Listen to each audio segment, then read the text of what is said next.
So today I want to talk about something that most people are completely missing about what just happened between America and China. Not the surface level trade war headlines, not the back and forth tariff announcements, not the daily statements from Washington and Beijing that the financial press treats as isolated events. The thing most people are missing is what happened in a single 72-hour window, a window that began with American officials privately convinced that China was making noise rather than moves, and ended with every one of those assumptions shattered. Because here's the truth that is not making the front pages. In the space of 72 hours, China executed a sequence of coordinated moves across 3 separate domains: financial, military, and diplomatic. That demonstrated something America has been reluctant to believe, that China had been preparing for this confrontation for years, that the bluff reading was catastrophically wrong, and that the strategic landscape has now shifted in ways that will be very difficult to reverse. So today I want to walk you through exactly what happened in that 72-hour window, why it happened, who wins, who loses, and what ordinary American families are going to feel as a result. So let us begin. The first thing you need to understand is why the bluff reading was so widespread inside American policy circles, because it was not an irrational conclusion. It was grounded in real and historically validated logic. And understanding why it was wrong requires first understanding why so many serious people believed it.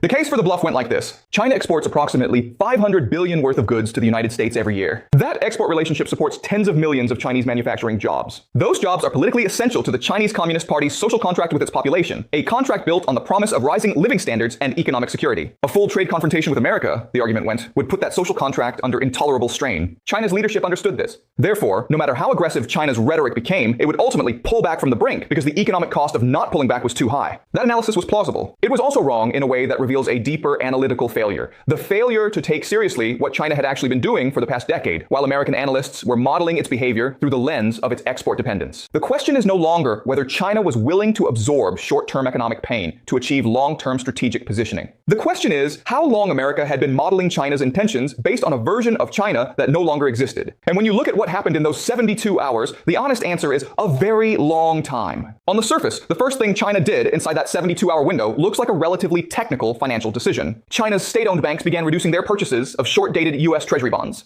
The volumes involved were not enormous. The move did not trigger a crisis. Financial markets registered it, digested it, and continued functioning. But underneath that surface, what China was demonstrating was something that should have alarmed every financial official in Washington, and in the rooms where it was understood, it did. China holds approximately $800 billion in U.S. Treasury securities. That figure has been declining gradually for several years, but the pace of that decline had been slow enough that American officials consistently treated it as manageable, as portfolio rebalancing rather than strategic signaling. What happened in that 72-hour window was different in kind, not just degree. China's state banks moved together in a coordinated reduction in a way that was clearly visible to market participants and clearly designed to be visible. It was not a liquidation. It was a demonstration. The specific number that puts this in context: the United States needs to issue approximately $2 trillion in new treasury debt every year to finance its current deficit and roll over its existing obligations. That number is not sustainable without robust foreign demand for those securities. China's coordinated demonstration of its willingness to reduce that demand, not as a financial necessity, but as a strategic choice, sent a message to every bond market participant in the world. The message was this: the assumption that China will continue to fund American debt regardless of the bilateral political relationship is no longer safe to make. For ordinary American families, this is not abstract. The interest rate on a 30-year mortgage is directly connected to the yield on U.S. Treasury bonds. When foreign demand for those bonds declines, yields rise and mortgage rates rise with them. Every American family carrying a mortgage or hoping to buy a home has a direct and